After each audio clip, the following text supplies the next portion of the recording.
Bom dia, irmãos. Estão me ouvindo bem? Como é que está o som aí? Bom dia, Fábio. Como é que tá essa vida aí em Catuama?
Bom dia.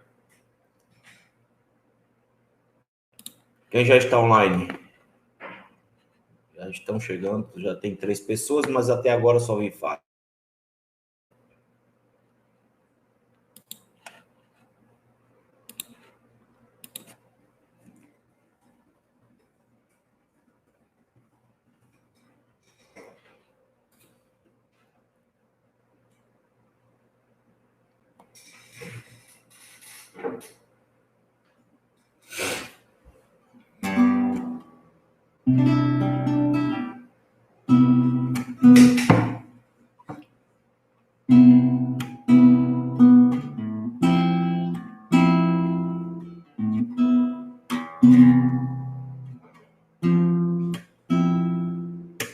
Pai de amor, eu quero agradecer.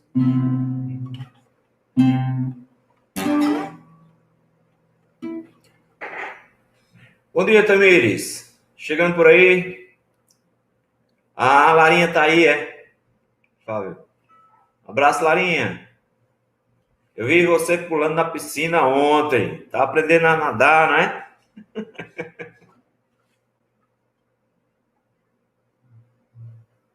Bom dia, Lau.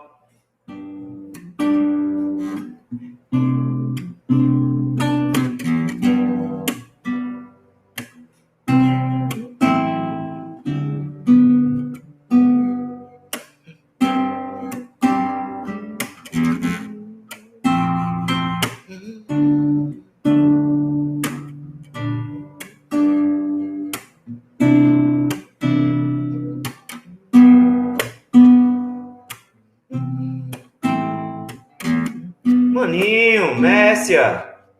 Bom dia.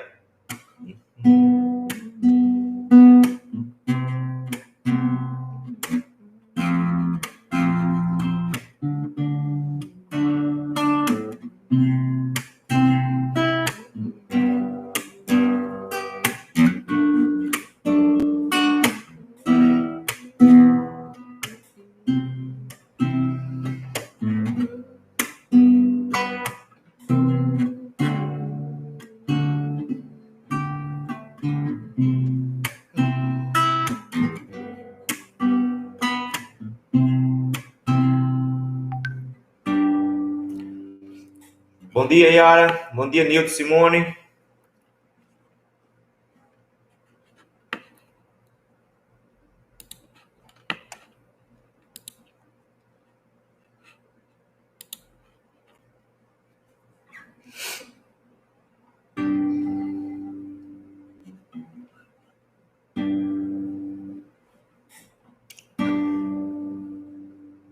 Tem uma música bem antiga que eu acho que vocês não conhecem.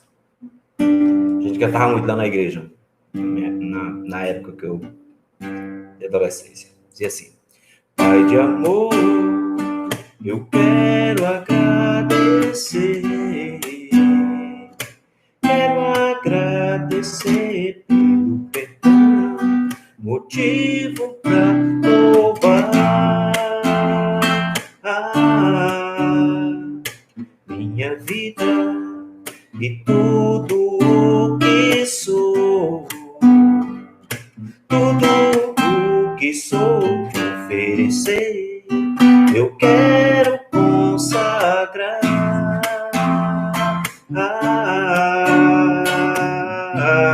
E quando eu chegar no céu em glória, seu rosto eu contemplar, meu coração feliz então dirá: é esse o meu Deus, Pai de amor, eu quero agradecer, pelo perdão, motivo pra louvar minha vida e tudo o que sou, tudo o que sou te oferecer, eu quero consagrar.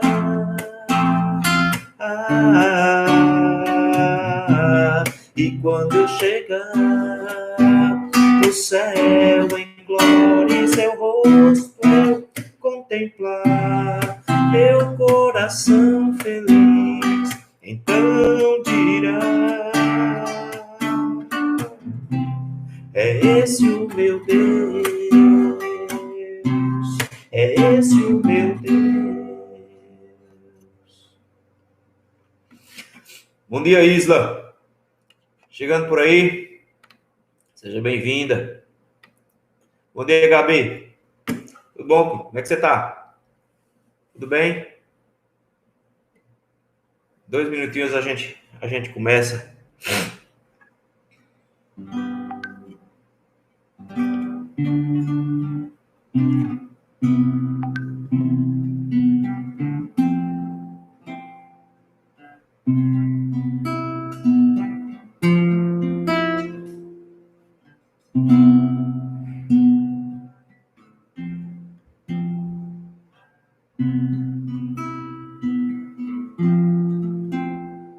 Bom dia, Esther. Agora entrou a outra Isla. Tudo bom, Isla?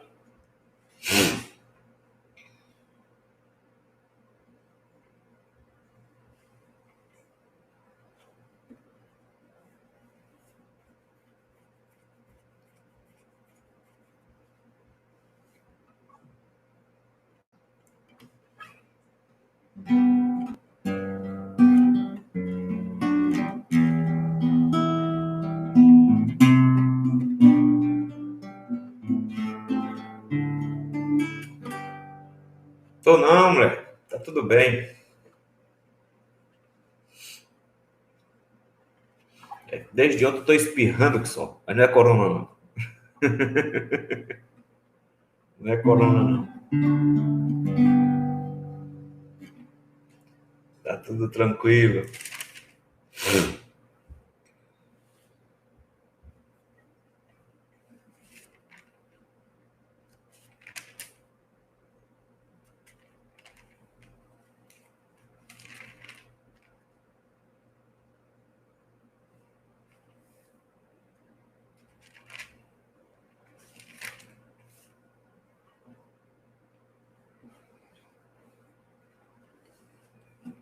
Ô, Messa, é só as minhas alergias mesmo, velho. Só minhas alergias mesmo. Não, não é nada, não. É de sempre. Aí a voz fica um pouquinho esquisita quando eu tô espirrando assim. Acontece. Fica um pouco estranho. Mas daqui a pouco ela fica melhor.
Aviante, é? Não, obrigado. Tá tranquilo, tá de boa. Tá de boa. Muito bem, irmãos, vamos iniciar. Já pegaram suas Bíblias? Já estão tudo pronto? Vamos começar? Vamos orar? Senhor meu Deus, muito obrigado, Senhor, por todas as bênçãos que o Senhor nos tem dado. Obrigado, Senhor, pela graça do Senhor que tem sido estendida a nós. Meu Deus, meu Pai, dá-nos graça, Senhor, de continuarmos servindo ao Senhor, mesmo em meio à distância do Teu povo. Nós estamos unidos no Senhor. E nós queremos te rogar, meu Deus, que o Senhor nos conduza nessa manhã, para a tua honra e para a tua glória, e que sejamos, meu Pai, assim, abençoados com o teu querer. Tem compaixão de nós e nos ajuda no nome santo de Jesus Cristo. Amém. Meus irmãos, vamos abrir a Bíblia no livro dos Salmos e vamos ler o Salmo de número 40. Salmo de número 40. Nós vamos fazer essa leitura agora de todo o Salmo, ok?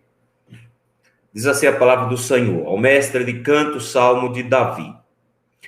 Esperei confiantemente pelo Senhor, ele se inclinou para mim e me ouviu quando clamei por socorro. Tirou-me de um poço de perdição, de um tremendal de lama, colocou meus pés sobre uma rocha e me firmou os passos. E me pôs nos lábios um novo cântico, um hino de louvor ao nosso Deus. Muitos verão estas coisas e temerão e confiarão no Senhor. Bem-aventurado o homem que põe no Senhor a sua confiança e não pende para os arrogantes nem para os afeiçoados à mentira. São muitas, Senhor, Deus meu, as maravilhas que tens operado e também os teus desígnios para conosco. Ninguém há que possa se igualar contigo. Eu quisera anunciá-los e deles falar, mas são mais do que se pode contar. Sacrifícios e ofertas não quisestes, abriste os meus ouvidos. Holocaustos e ofertas pelo pecado não requeres. Então eu disse, eis aqui estou, no rolo do livro está escrito ao meu respeito. Agrada-me fazer a tua vontade, ó Deus meu. Dentro do meu coração está a tua lei. Proclamei as boas novas de justiça na grande congregação, jamais cerrei os lábios, tu sabes, Senhor. Não ocultei no coração a tua justiça, proclamei a tua fidelidade e a tua salvação. Não escondi da grande congregação a tua graça e a tua verdade. Não retenhas de mim, Senhor, as tuas misericórdias, guardem-me sempre a tua graça e a tua verdade. Não tem conta os males que me cercam, as minhas iniquidades me alcançaram, tantas que me impedem a vista, são mais numerosas do que os cabelos de minha cabeça e o coração me desfalece. Praza-te, Senhor, em livrar-me, dá-te pressa ao Senhor em socorrer-me. Sejam a uma envergonhados e cobertos de vexames que me demandam a vida, tornem atrás e cubram-se de ignomínia os que se comprazem no meu mal. Sofram perturbação por causa da sua ignomínia os que dizem, bem feito, bem feito. Folguem e em ti se rejubilem todos os que te buscam. Os que amam a tua salvação digam sempre, o Senhor seja magnificado. Eu sou pobre e necessitado, porém o Senhor cuida de mim. Tu és o meu amparo e o meu libertador. Não te detenhas, ó Deus meu. Vamos cantar ao Senhor?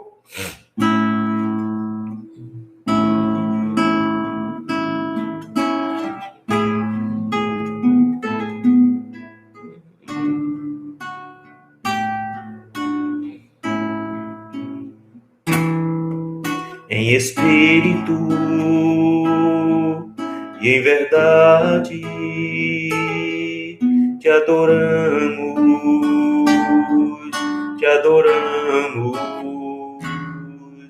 em espírito e em verdade te adoramos,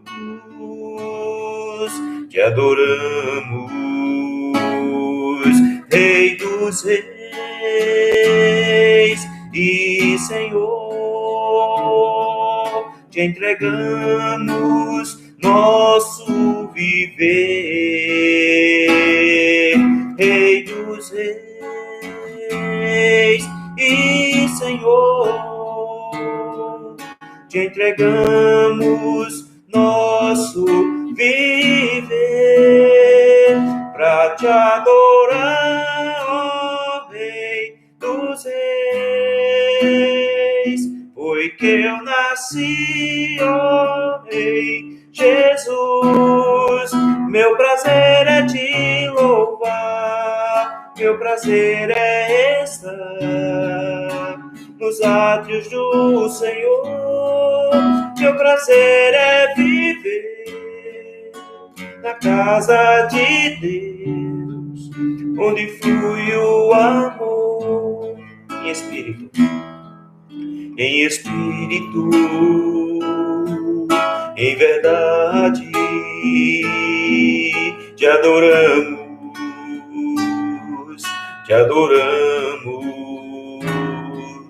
em espírito, em verdade, te adoramos,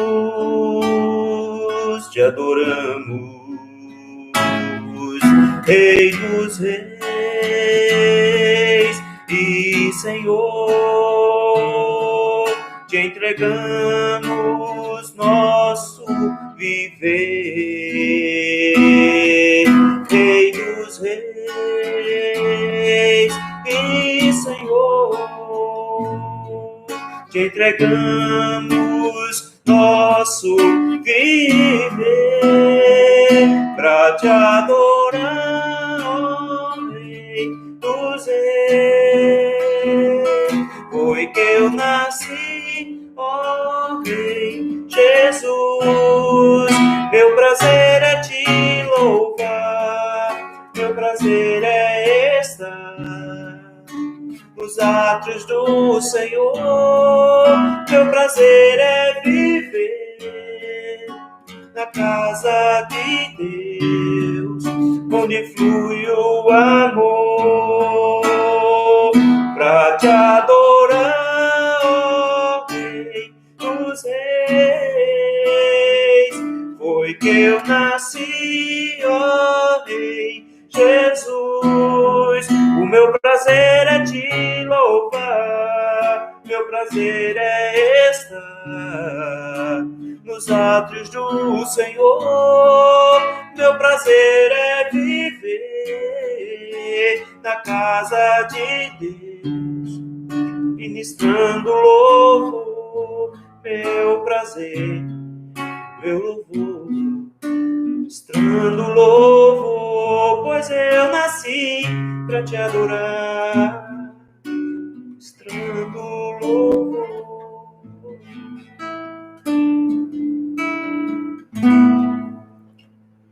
Vamos orar mais uma vez? Senhor, nós queremos nesse instante, meu Deus, confessar a nossa pecaminosidade. Senhor, nós somos maus, o nosso coração é mau, e em todos os sentidos, meu Deus, nós pecamos, transgredimos a tua lei, nos colocamos longe da tua presença. Por isso, meu Pai, nós te rogamos que o Senhor tenha misericórdia de nós, que o Senhor perdoe os nossos pecados, que o Senhor mude, meu Deus, o nosso coração cada vez mais, nos amoldando à tua imagem, que o Senhor nos livre das tentações, nos dê força para resisti-las, nos fortaleça em meio às nossas lutas internas, Senhor. Meu Deus, e nesse momento, meu Pai, que vamos abrir a Tua palavra, dá-nos graças, Senhor, de podermos entender a Tua vontade. Dá-nos graças, ó meu Deus, de podermos compreender o Teu querer e assim encontrarmos da parte do Senhor a Tua sabedoria. Tem misericórdia de nós. Em nome de Jesus Cristo é que nós te rogamos. Amém. Meus irmãos, vamos abrir a Bíblia no livro de Eclesiastes, capítulo número 7. Nós hoje vamos retomar os nossos estudos no livro de Eclesiastes, e nós já estamos no finalzinho do capítulo número 7 daquele livro.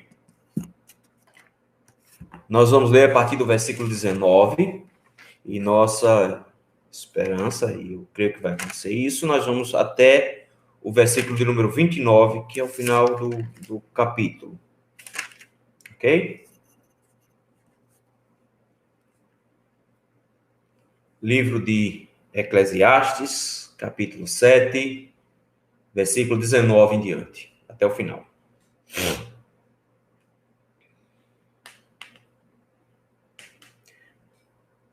Diz assim a palavra do Senhor: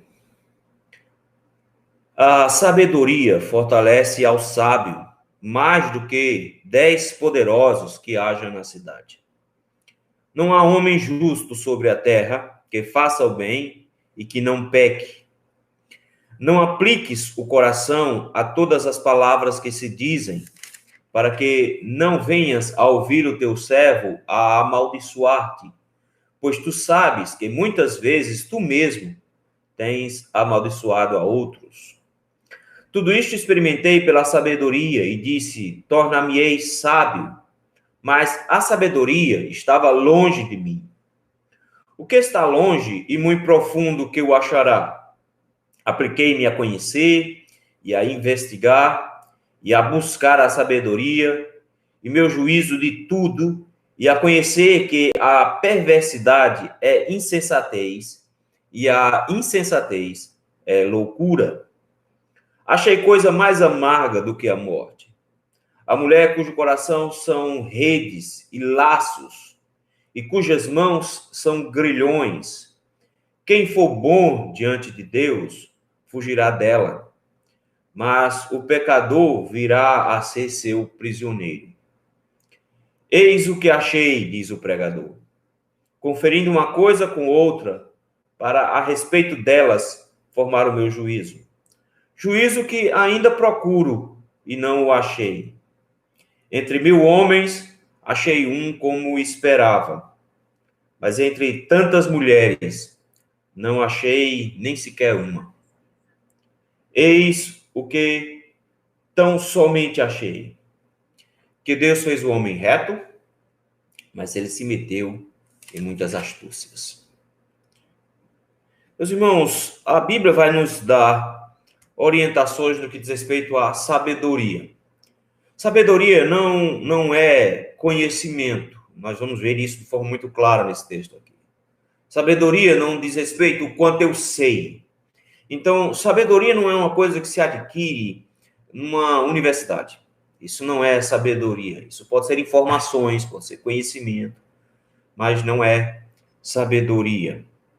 Sabedoria nas Escrituras diz muito mais respeito em saber como atuar, saber o que fazer, e não necessariamente uma coisa que eu conheço, mas uma coisa muito mais prática, de vida.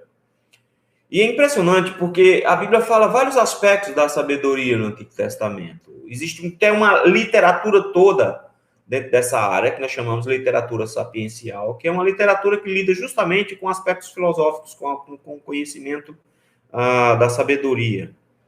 Mas os princípios que a Bíblia estabelece para a sabedoria diz respeito a entender o mundo pela perspectiva de Deus, diz muito mais respeito a ter uma visão de como as coisas são, pela perspectiva de Deus e não pela minha própria perspectiva. Então, é ter uma visão de cima para baixo e não uma visão que seja lateral. Então, eu tenho que ter muito mais uma visão vertical do que uma visão horizontal do mundo. Então, eu preciso enxergar o mundo pela perspectiva de Deus.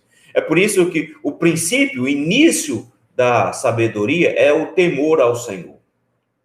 Quando nós chegamos no Novo Testamento, a sabedoria ganha um encorpar maior, porque nós descobrimos que Cristo, ele é a essência da sabedoria, ele é a própria sabedoria. Então, em Cristo reside toda a sabedoria. Ele é mais sábio do que Salomão. Ele é aquele que tem o entendimento completo, porque ele tem a mente do próprio Deus. E ele nos entrega isso.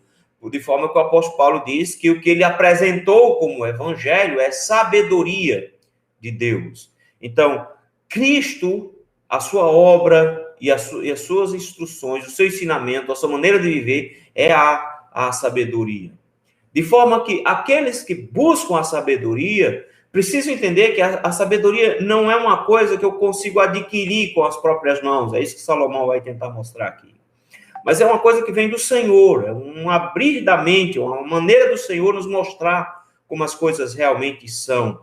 De forma que Tiago vai dizer que se eu quero sabedoria, eu tenho que pedir a Deus, e ele dá, com certeza, sem fazer conta, sem limite. Então, a sabedoria diz respeito à maneira como eu enxergo o mundo, e nessa visão divina, nessa maneira cristã de enxergar as coisas, de ver as coisas, é que eu vou, então, me apropriar dessa sabedoria. Salomão escreve um livro só para falar sobre sabedoria. Ele compilou muito da sabedoria em Provérbios, mas ele discorre sobre sua experiência na busca dessa sabedoria. Ele tentou avaliar o mundo inteiro pela perspectiva horizontal, e o tempo todo ele faz isso. Ele tenta encarar todas as situações da vida pela perspectiva humana, simplesmente. E a única conclusão que ele chega é vaidade. Não existe nada de especial. Tudo é vazio, tudo é sem sentido. A vida inteira perde o sabor. Se eu for encarar a vida e tentar descobrir o motivo da minha existência aqui e agora, ele diz. É tudo vaidade, é tudo vazio. É tudo correr atrás do vento, tudo inútil. Então, para Salomão, a minha vida sendo vivida somente aqui, ela perde o sentido. Mas, de repente, ele começou a nos pincelar isso, a partir desse capítulo, de que eu tenho que enxergar a vida pela perspectiva de Deus, porque quando eu enxergo a sabedoria pela perspectiva de Deus, ou seja, quando eu sondo os meus caminhos, colocando Deus na matemática, eu consigo, então, enxergar as coisas de maneira mais apropriada. E ele começa no capítulo número 7, descrevendo um pouco dessa sabedoria que se adquire quando se coloca Deus nessa matemática de enxergar o mundo, de como eu vou ver o mundo. Então, por essa perspectiva, ele diz que eu vou ter uma maneira muito mais especial de enxergar. É tanto que no versículo número 13, se você está com a Bíblia aberta aí, ele vai dizer: atenta para as obras de Deus. Veja as obras de Deus. Então, a forma como Deus faz é uma forma correta. Então, eu tenho que entender a forma como ele faz, para que eu possa viver de acordo com as regras dele. Mas agora ele vai nos dizer que, de alguma forma, o sábio, aquele que adquire a sabedoria da parte de Deus, aquele que anda nos caminhos do Senhor, aquele que conhece o caminho do Senhor, ele tem algumas vantagens no que diz respeito a ver a vida de maneira diferenciada. Ele enxerga a vida de maneira diferenciada. É por isso que no versículo 19 ele diz que a sabedoria fortalece o sábio.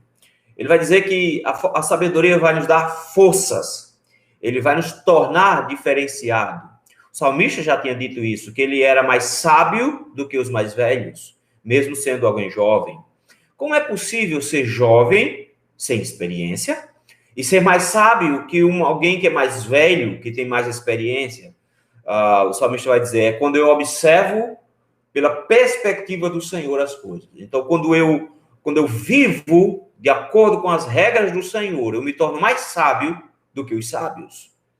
Quando eu sou orientado pela palavra do Senhor e pelo seu Espírito, eu sou mais sábio do que eles.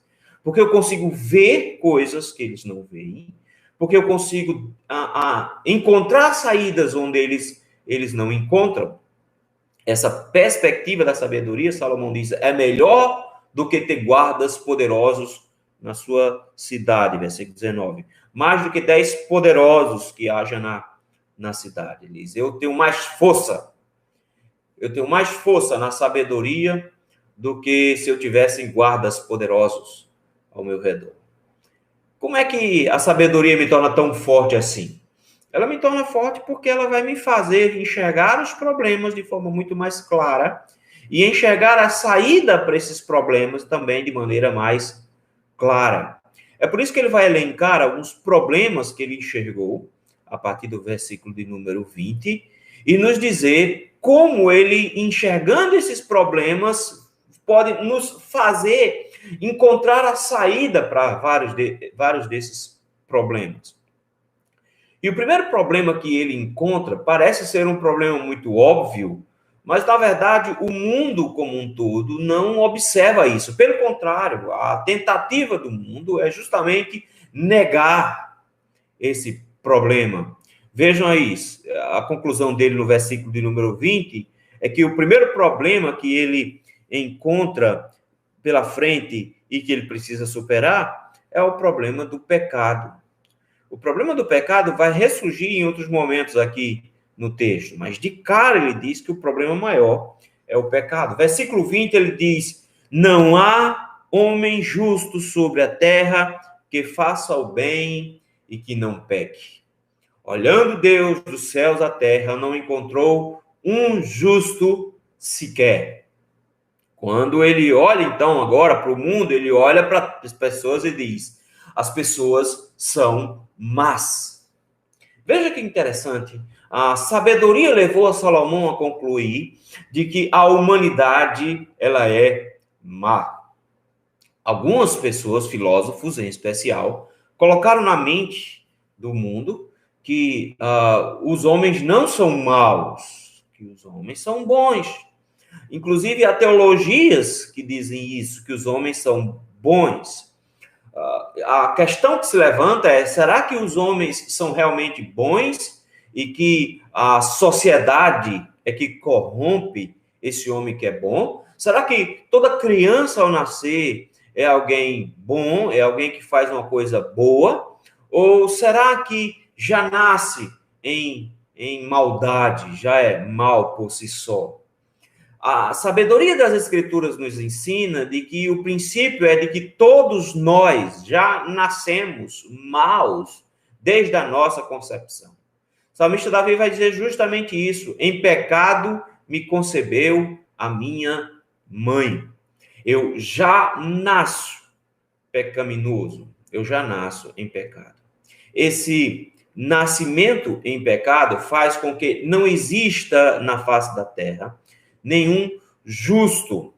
Todos pecaram e destituídos estão da glória de Deus. Se eu encaro o mundo pela perspectiva de que todas as pessoas são más, eu então tenho uma maneira de encarar o que eu espero do mundo para mim.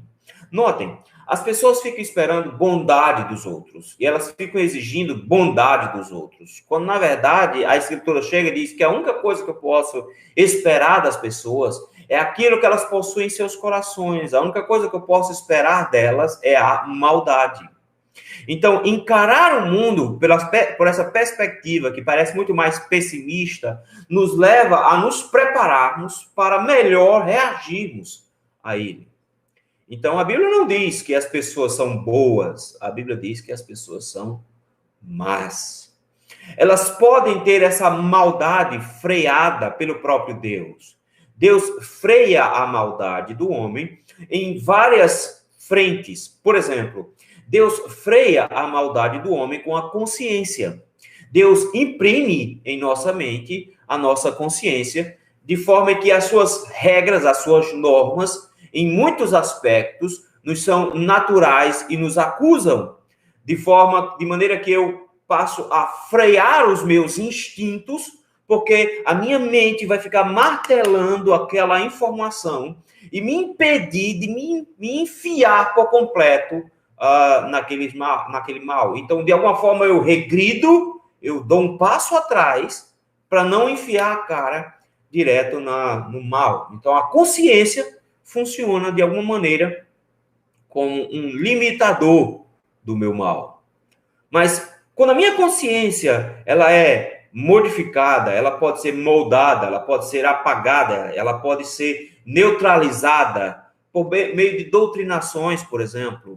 Alguém que foi criado numa família mais tradicional, com normas, com regras de comportamento e de moral, ela pode perder essas regras, normas de comportamento e moral numa faculdade, por exemplo. A mente dela pode ser modificada e ela perder aqueles aspectos que a acusavam e ela passar a ter a insensibilidade com relação a isso. Aí nós temos a sociedade que barra. A sociedade ela também ela é um agente do Senhor para barrar esse mal. Como ela faz isso? Ela imprime regras de comportamento para a minha relação com o meu próximo. Então, eu posso ter alguns desvios comportamentais, mas a própria sociedade vai impedir que esses desvios venham à tona e machuquem o outro. Ela faz isso, por exemplo, por meio das leis. As leis, mesmo que eu não tenha problema nenhum em pegar alguma coisa de alguém, mesmo que eu não tenha nenhuma dor na consciência de roubar alguém, de invadir a propriedade de alguém, mesmo que eu não tenha nenhum problema com isso, a sociedade chega e diz, eu vou punir você se você fizer isso. Mesmo que eu não tenha nenhum apreço pela vida humana, e mesmo que eu não tenha nenhuma dificuldade em tirar a vida de alguém, faça isso sorrindo, a sociedade chega e diz, eu vou te punir se você fizer isso. E isso é um fator inibidor. Isso é uma ação divina também dentro da sociedade. Da mesma forma como o Senhor nos deu a consciência, o Senhor nos deu essa ação da sociedade para inibir o pecado. De forma que a segurança da sociedade, os governantes, eles têm, inclusive, se alguém com o apóstolo Paulo, inclusive, o poder da espada, o poder de matar para proteger a sociedade do mal. Eles estão aí para punir os maus. De forma que aqueles que querem extravasar o seu coração mal, a própria sociedade vai barrá-lo, porque Deus colocou na sociedade esses freios para o mal. O que seria uma sociedade sem normas, sem regras? Seria o caos. Todos nós sabemos disso, todos nós temos essa consciência.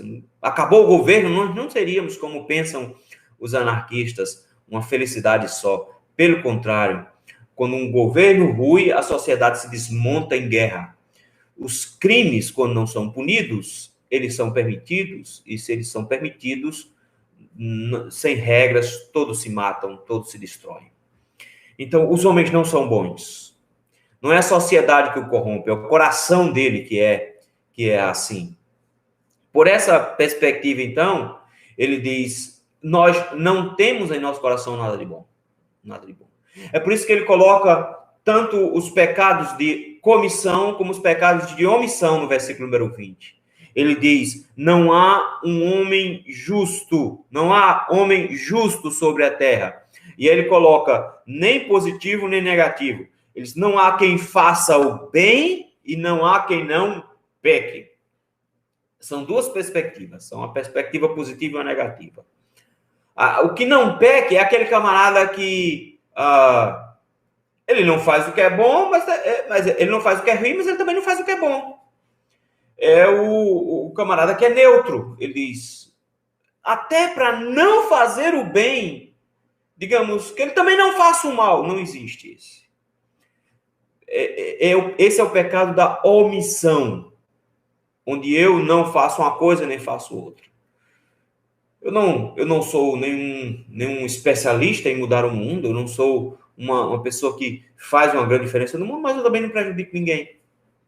Salomão disse, não existe essa pessoa, ela não é justa, porque ela peca por omissão, ela peca por não fazer o bem. Ok, então vamos fazer o bem, isso também não dá para fazer o bem. Porque até o bem que a gente faz é um impulso divino para a proteção dos homens. Ele diz, esse impulso que o Senhor coloca não parte necessariamente do nosso coração, mas parte do Senhor que me impulsiona a fazer isso. Então, todo bem vem do Senhor, não parte do meu coração, ou ele me deu a minha consciência, ou ele me deu normas sociais que me impulsionam a fazer o bem. Ele diz, não há quem faça o bem.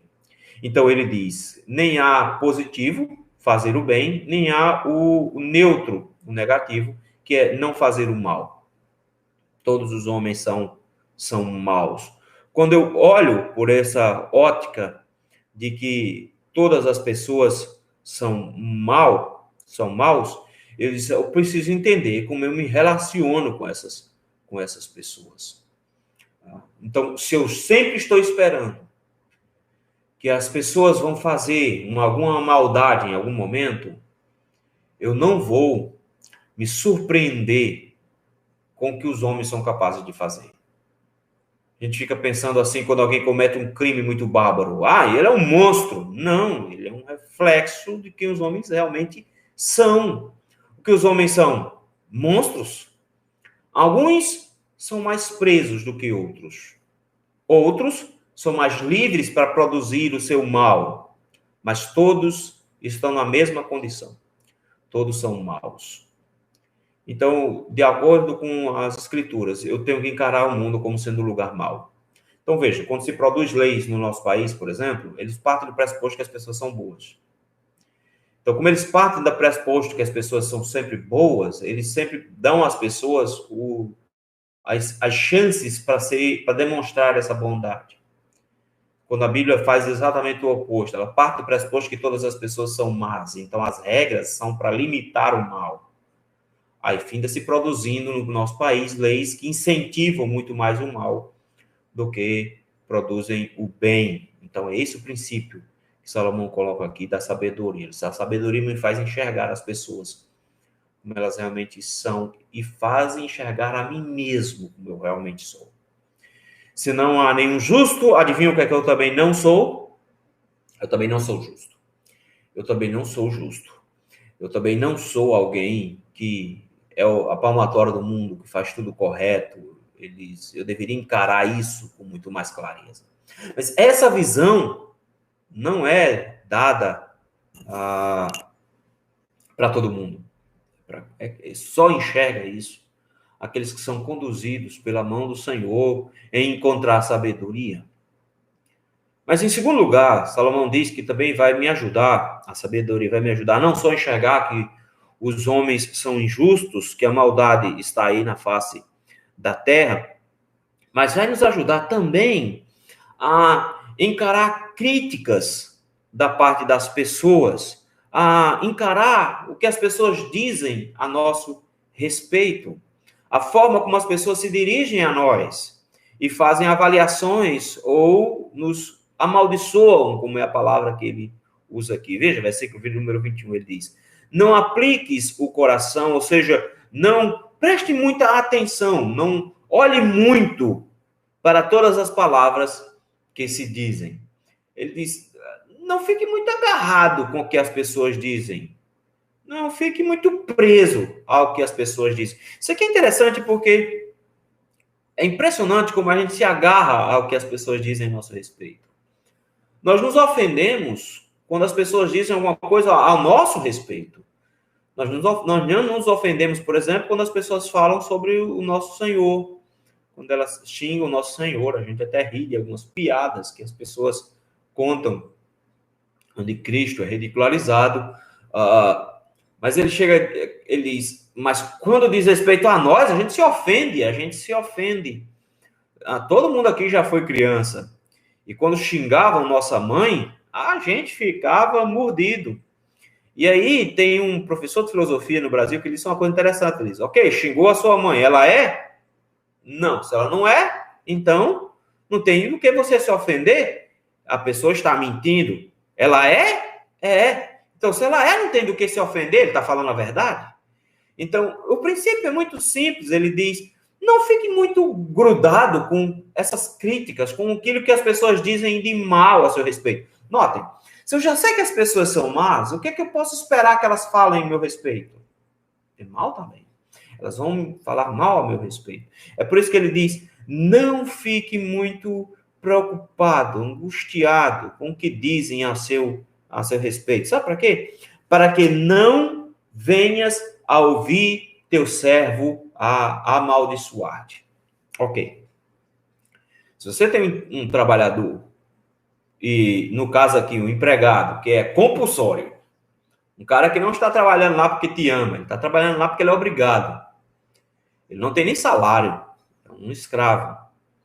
Elisa, esse cara vai te xingar. Ele vai te amaldiçoar, ele vai dizer coisas a teu respeito. Aí, de repente, você está aqui e escuta o cara falando alguma coisa a seu respeito. Como é que vocês reagem? Aí você reage em explosão. Ele fez, meu irmão, não liga porque as pessoas dizem não. Não liga porque as pessoas falam a seu respeito, não. A gente fica muito ofendido quando as pessoas falam a nosso respeito. Salomão chega e diz, mas a sabedoria nos faz entender que a gente não deveria estar preocupado com o que dizem. Porque se é mentira, não faz diferença nenhuma. Se é verdade, eu devo mudar e não xingar o outro também. Ele diz, não coloque isso no seu coração. Mas, principalmente, olha o versículo seguinte. Principalmente, pois tu sabes que muitas vezes tu mesmo tem amaldiçoado a outros. Esse aqui é um princípio bem simples. Ele diz assim, como sabedoria, você deveria saber que você também fala mal das pessoas. Você também faz uma fofoquinha de vez em quando. Você também, fala mal dos outros. Você amaldiçoa os outros. Você fala coisas erradas em relação aos outros. Olha o que ele coloca.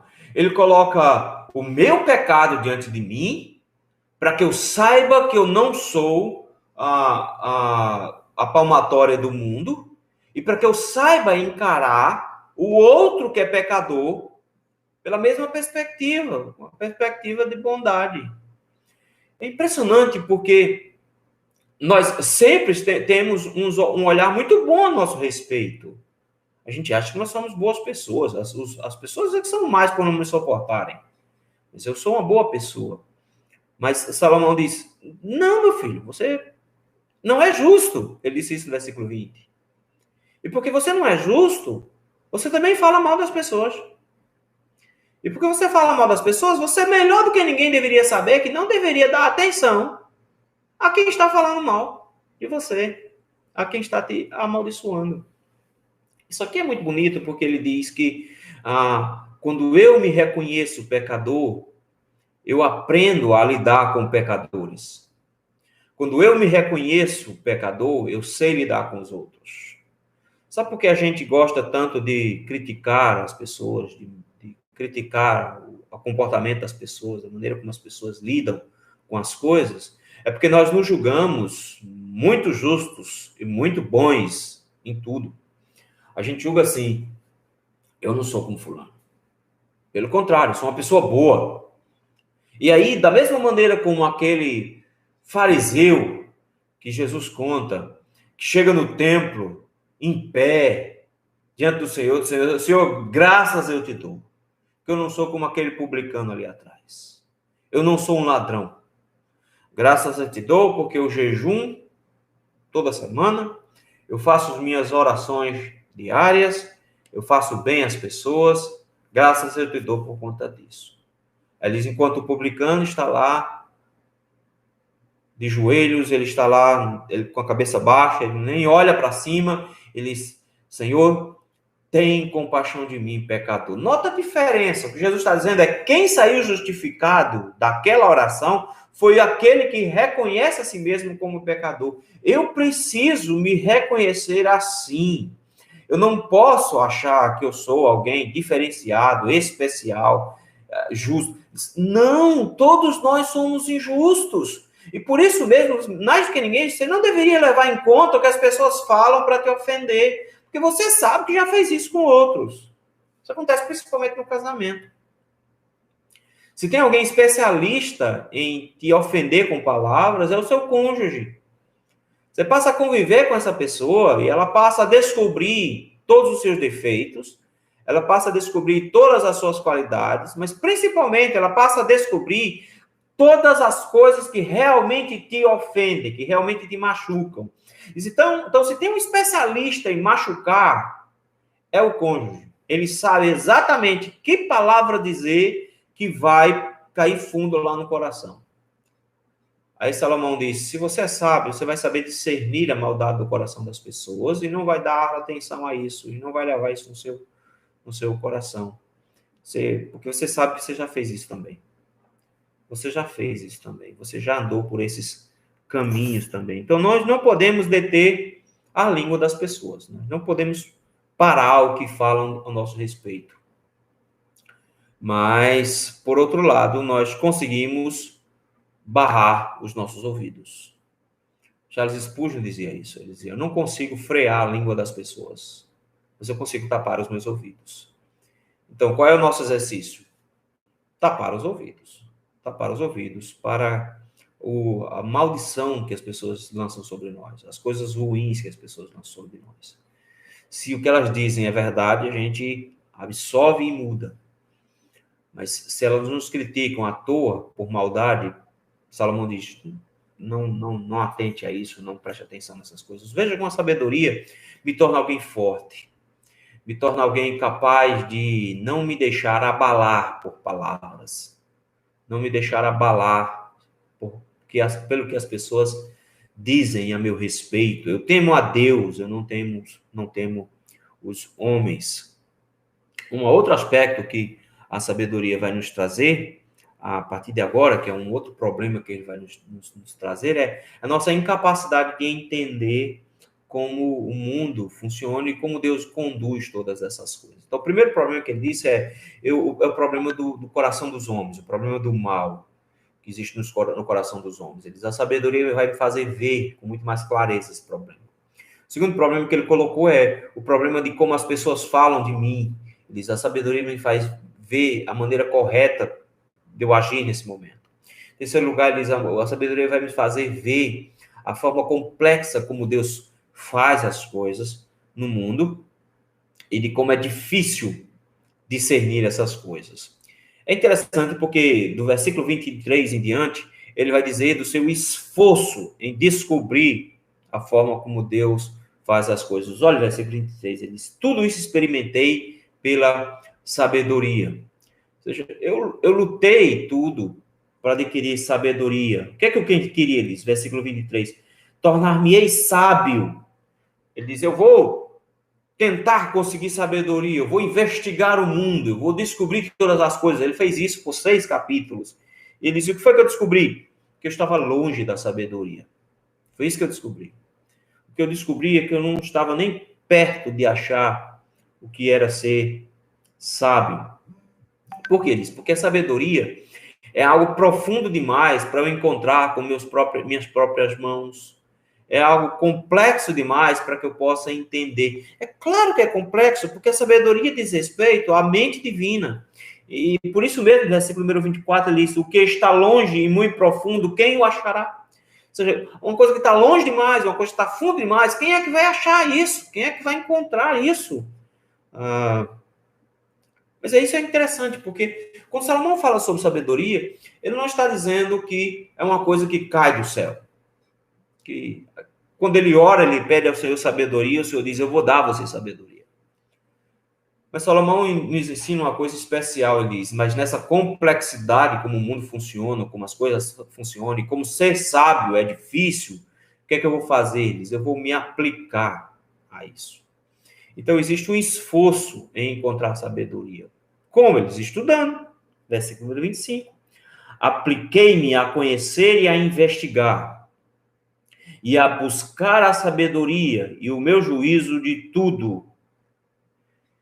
Eu me esforcei ao máximo para encontrar a sabedoria. Nota, ele está dizendo, eu não consegui descobrir a sabedoria, mas eu busquei a sabedoria. O que é que ele quer dizer com isso? Era um princípio que o filósofo dizia, que só sei que nada sei. O que ele está dizendo é que quanto mais sábio eu me torno, mais ignorante eu me descubro. Menos sabedoria eu descubro que eu tenho. Só acha que sabe alguma coisa quem não sabe absolutamente nada sobre aquilo. É interessante porque, em meio aos nossos estudos, às nossas pesquisas, a gente acha que vai encontrar as respostas para as questões que a gente possuía. E quanto mais se estuda e se descobre e se encontra, O que você encontra, na verdade, são mais perguntas. Você finda perguntando mais do que sabendo.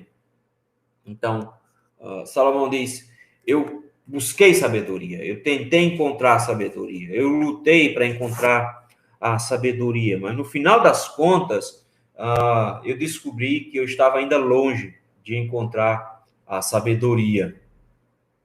Essa sensação de incapacidade deveria nos levar, ao invés de desistir, deveria nos levar a buscar ainda mais essa sabedoria, porque no final das contas, ele diz que ele se aplicou a conhecer, investigar, buscar a sabedoria e o meu juízo de tudo, e a conhecer que a perversidade é insensatez e que a insensatez é loucura.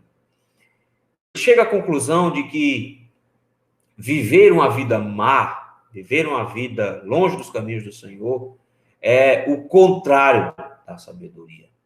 É essa conclusão a que ele chega. Diz, eu investiguei muito, e eu ainda estou longe de encontrar essa sabedoria, porque quanto mais eu me esforço em buscar a sabedoria, mais eu descubro que eu não sou sábio. Eu não sou sábio. É esse o efeito que tem descobrir a Sagrada Escritura em nosso coração. Nós só nos achamos especiais, nós só nos achamos justos enquanto nós não conhecemos as Escrituras. Quanto mais nós conhecemos a Bíblia, mais nós descobrimos que nós somos maus, que o nosso coração é mau, que o nosso coração é ruim. Nós descobrimos isso porque a Escritura vai nos mostrar a maldade que existe dentro de nós. E Salomão diz, eu descobri que essa insensatez, essa maneira de viver sem levar em consideração a busca pela sabedoria, pelo conhecimento do Senhor, é uma loucura. É uma loucura. Tentar viver a Deus pela própria perspectiva, tentar viver a Deus pela própria perversidade, pela prática do pecado, isso é uma loucura. Isso é viver de forma louca. Sabe por quê? Porque o último problema que ele vai tratar aqui é que a pecaminosidade nossa se espalha em todos os sentidos e alcança o mundo todo. Então, eu preciso conhecer a mim mesmo para que eu possa conhecer o mundo de forma apropriada. É impressionante porque esse conceito é utilizado por Calvino quando ele vai escrever as Institutas. Ele começa as Institutas falando justamente sobre isso. Ele diz que o princípio é que eu devo conhecer a Deus, mas eu preciso conhecer a mim mesmo nesse processo. Sem conhecer a mim mesmo, eu não vou conseguir conhecer a Deus. Então, ele diz, eu preciso conhecer a mim mesmo. Como é que eu vou conhecer a mim mesmo? Investigando as coisas que eu acho que eu sou? Ele diz, não, quando eu encaro a verdade. E qual é a verdade? É que nós somos maus. E que a sociedade é má, que todas as pessoas são más e que eu estou incluído nesse processo. Como assim? Olha aí como é que ele encara a sociedade, no versículo de número 26 em diante. Ele descreve aqui uma mulher, essa ideia dessa mulher, ela está em Provérbios o tempo inteiro, ela personifica a maldade da sociedade. É tanto que lá em Provérbios você vai ter uma mulher que é sábia também, que é uma mulher que vive segundo os preceitos das Escrituras. Existe uma mulher louca que faz o que dá na telha. Essa mulher sábia, ela é, em Apocalipse, descrita como a igreja, como a Nova Jerusalém. Essa mulher louca, que faz as coisas como ela bem entende, é chamada de uma prostituta, ela é chamada de Babilônia. Lá em Apocalipse. São duas maneiras de ver o mundo, duas maneiras de enxergar o mundo. Ele diz, mas o perigo é a gente ser enredado por essa maneira de viver o mundo, de enxergar o mundo. Olha como isso é pesado. Ele diz, versículo 26, achei coisa mais amarga do que a morte. Ele diz, tem uma coisa que é pior do que morrer. Tem uma coisa que é pior do que perder a vida. E o que é? Ele diz, é a mulher cujo coração são redes e laços, e cujas mãos são grilhões. Ele diz, a pior coisa que existe é uma mulher que te prende, que te amarra, que te segura. essa escravidão que essa mulher produz, tem uma perspectiva concreta. Salomão foi casado com muitas mulheres, teve muitas concubinas, então ele conviveu com mulheres a vida inteira, e numa quantidade muito grande de mulheres, 300 esposas, sem falar as concubinas. Ele diz, tem mulheres que elas amarram você. A Bíblia vai falar nessas mulheres sedutoras que prendem os homens, que amarram os homens, que levam os homens à loucura, que eles fazem com que os homens percam completamente o senso e façam bobagens. Ele diz, essas mulheres, elas são piores do que a morte. Então, existe um aspecto concreto aqui. Mas também existe um aspecto que é mais subjetivo, que é o princípio de que se eu for encarar essa mulher louca aqui, essa mulher sedutora, como uma sociedade que vive sem Deus também, eu tenho que entender que o mundo tenta me seduzir e me amarrar, me agarrar pela pecaminosidade. Então, o meu pecado vai agir como essa mulher sedutora. O meu coração vai sempre ser seduzido pelo pecado. A tentação não é nada mais, nada menos do que uma sedução do pecado em relação a mim. E depois que eu me agarrar com esse pecado, ele vai me prender e me sufocar nesse processo. Ele diz, quando você cai nos braços dessa tentação, ele diz que a gente é preso em grilhões. Mas olha o que ele diz aqui. Ele diz assim, mas quem for bom diante de Deus? Como quem for bom, se o que ele disse lá em cima é que não há nenhum justo sobre a terra. Versículo de número 20. Não há nenhum justo sobre a terra. Quem for bom diante de Deus, ou seja, aquele que adquiriu a sabedoria da parte do Senhor, aquele que foi transformado pelo Senhor, essa pessoa, se for inteligente, se for sábio, ele fugirá dela. Fugirá dela, fugirá do pecado, fugirá dessas atrações, fugirá das tentações. Mas ele diz que o pecador não consegue fazer isso. Ele diz, o pecador vai ser o prisioneiro dessas tentações, o pecador será o prisioneiro dessas seduções.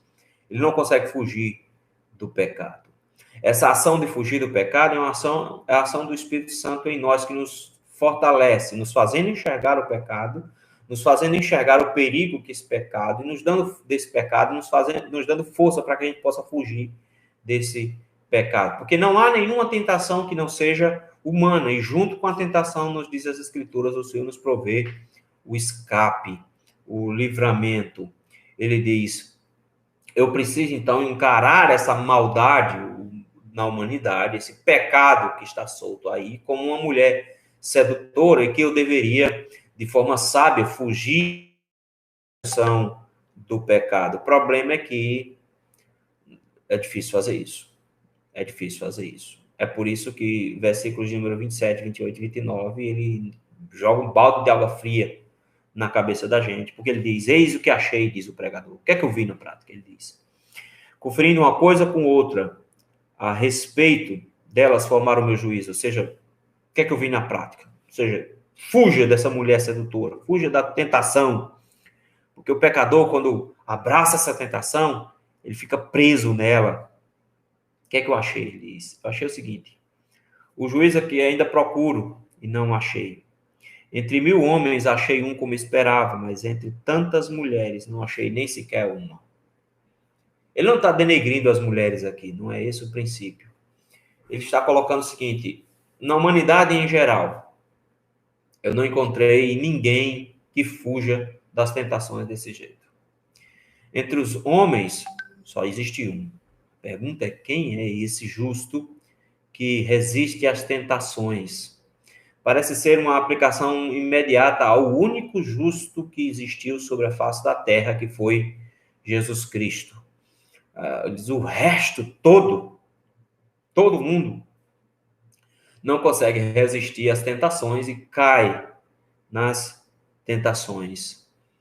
Por que que os homens caem na tentação? Por causa da sua natureza. Versículo número 29. Eis o que eu achei. que Deus fez o homem reto. Deus fez um homem bom.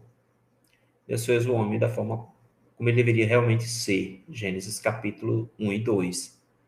Mas ele se meteu em muitas astúcias. Astúcia é o camarada que acha que é sábio, mas que na verdade faz o oposto do que Deus manda, e por isso ele é um louco. Ele diz, Adão pecou. E porque Adão pecou, nós estamos nessa enrascada agora. Então, a sabedoria, então, se torna uma coisa complicada para nós, porque ela é a maneira correta de viver, mas que eu não consigo viver. Ela é a forma correta de eu me comportar, mas eu não consigo me comportar. É aquilo que eu deveria realmente ser, mas que eu nunca vou ser, porque não existe ninguém que ande nesses caminhos. Então, a gente chega, tem um balde de água fria nesse final do capítulo 7, porque a conclusão que Salomão chega é que todos nós somos maus, ele disse isso lá no início, que eu faço o mal tanto quanto as pessoas fazem o mal a mim, então eu não sou o único afetado nessa maldade, eu também pratico o mal do mesmo jeito que os homens praticam o mal ao meu respeito, que por mais que eu queira, que corra, eu não vou conseguir resolver o problema do mal no meu coração, porque eu sei o que é errado, mas eu findo fazendo o que é errado, o mal que eu sei que eu não deveria praticar, diz o apóstolo Paulo, eu findo praticando, e no final das contas eu descubro que eu findo amarrado quando eu me entrego nas mãos das tentações, e ele diz, e isso tudo é porque a nossa natureza herdada de Adão nos levou a isso. É um final extremamente sombrio. Quando nós descobrimos o nosso coração, nós descobrimos que o nosso coração ele é mau. Ele é mau em sua natureza porque ele não faz o que é bom. Ele é mau em sua natureza porque ele nem deixa de fazer o que é ruim. Ele é mau em sua natureza porque ele faz o mal para os outros do mesmo jeito que ele recebe o mal. Ele é mau em sua natureza porque ele, mesmo conhecendo o que é certo, ele só vai fazer o que é errado. Ele só busca a loucura. Ele é mau no final das contas porque ele sabe que em seu coração vai sempre abraçar a tentação ao invés de fazer o que é ruim. O que é que a gente faz nessas horas? Descobrindo um negócio como esse, qual é a saída para o nosso coração? Eu preciso descobrir o meu pecado assim.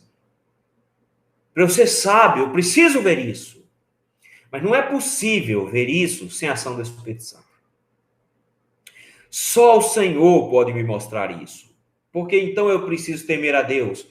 Porque quando eu temo ao Senhor, Ele vai, pela sua palavra, me mostrar exatamente essa minha condição caída.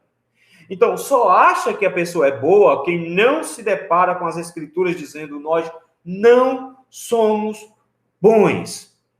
E o Espírito Santo abre o nosso entendimento para que a gente descubra que nós não somos bons. Pelo contrário, Deus nos criou bom, mas desde Adão, todos nós somos maus.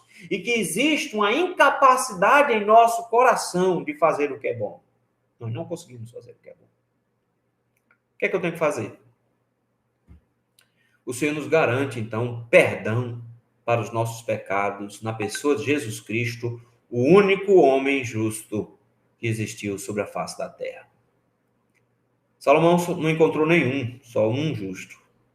Esse justo é Jesus Cristo. É Ele que nos dá da sua justiça. É Ele que nos dá do que é justo. Ele nos faz justo. Ele nos justifica.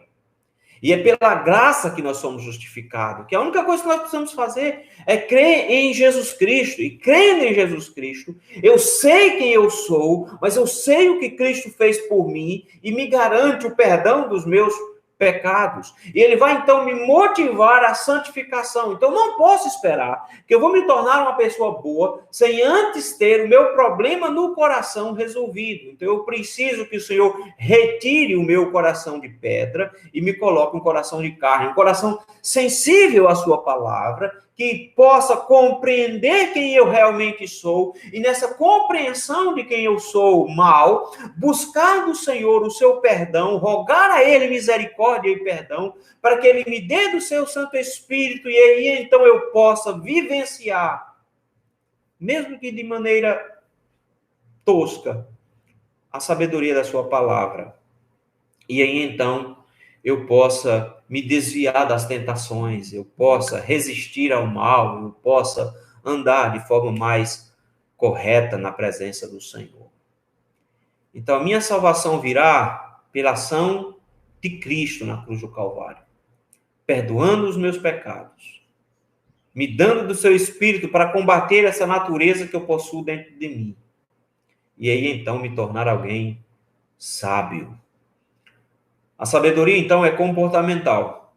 E o meu comportamento só pode ser modificado de forma definitiva pela ação do Espírito Santo dentro de nós. Então, a primeira coisa que eu preciso aprender, logo de cara,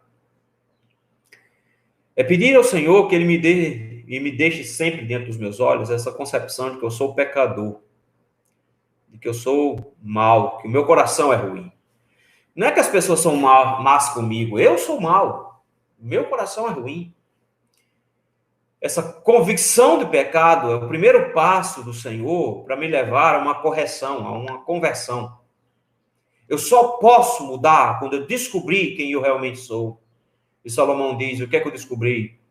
Que eu sou mau, que eu não sou justo, que eu só pratico o que é pecado, que eu me abraço ao pecado com muita avidez. Qual é o desafio? O desafio é render-se a Cristo e dizer, Senhor, tem misericórdia de mim, porque meu coração é mau mesmo. Pedir ao Senhor perdão, dizendo, Senhor, me perdoe pelos meus pecados. Me perdoe pelo que eu sou, não só pelo que eu fiz.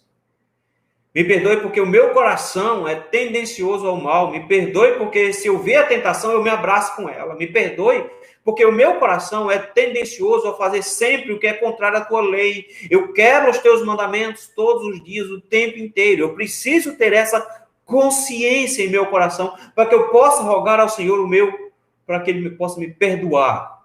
Eu preciso rogar ao Senhor o perdão. Qual é o nosso desafio hoje? Reconheça-se pecador. Reconheça a maldade que está no seu coração.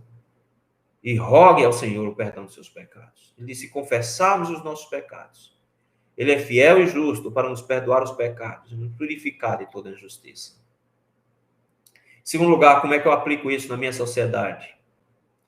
Primeiro, eu não espero que as pessoas sejam boas. Eu espero que elas sejam más. Do jeito que eu sou mal também. Por essa perspectiva, eu não as julgo, nem as levo em consideração tanto assim. Porque o que elas fazem, na verdade, é natural delas. E eu deveria entender isso. Tem uma brincadeira que a gente diz aqui, se você está falando mal de mim pelas costas, me chame, porque eu tenho muito mais coisas ruins a dizer a meu respeito do que você sabe. Se eu sei quem eu sou, eu não vou ficar tão ofendido assim com o que as pessoas dizem a meu respeito. Então, eu deveria saber lidar melhor com a sociedade. Saber que a sociedade é má e eu sempre vou esperar uma reação má das pessoas. Então, eu devo saber ser compreensível também com elas. Porque, no final das contas, elas vão fazer a maldade. Mas eu também faço as maldades. Então, eu não sou a palmatória do mundo. Eu devo rogar a Deus misericórdia para elas também. Para que elas enxerguem essa maldade. E, compreendendo essa maldade, elas possam, assim, ser abençoadas pelo Senhor também com a conversão. Descobrir o meu pecado, confessar o meu pecado ao Senhor, rogar misericórdia a Ele e render-me aos pés dEle.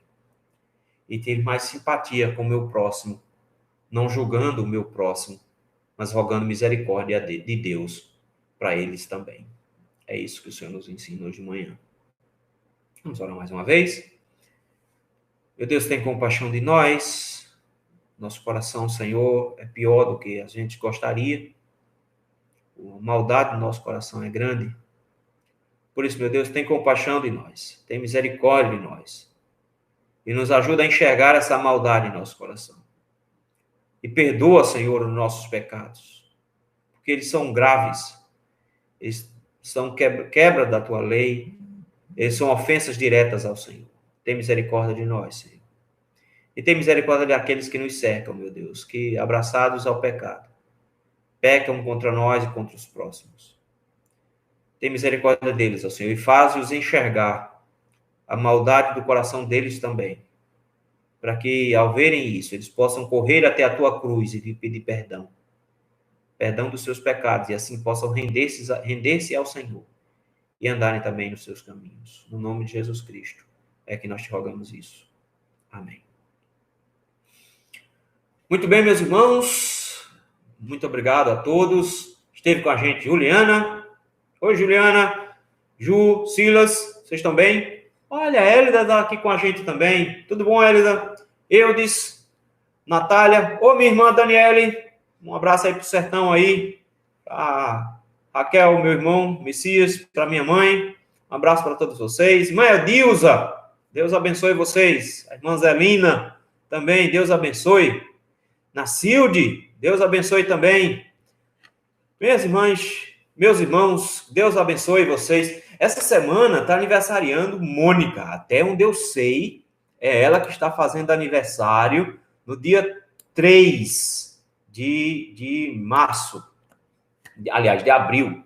Então, Mônica, Deus abençoe, minha irmã, te faça muito feliz, te encha de graça e de misericórdia, te fortaleça em tudo, te dê graça, te dê força agora para cuidar da miudinha, te abençoe junto com seu esposo. Que Deus abençoe. Olha, entrou aqui agora também Ivailda, entrou Caio, entrou Dilma. Oh, que bênção. Coisa boa, meus irmãos, encontrar vocês, mesmo aqui assim, meio virtual. Que Deus abençoe vocês, que Deus fortaleça vocês, que Deus dê graça a vocês, que esteja com vocês o tempo todo. Qualquer coisa, a gente está aqui.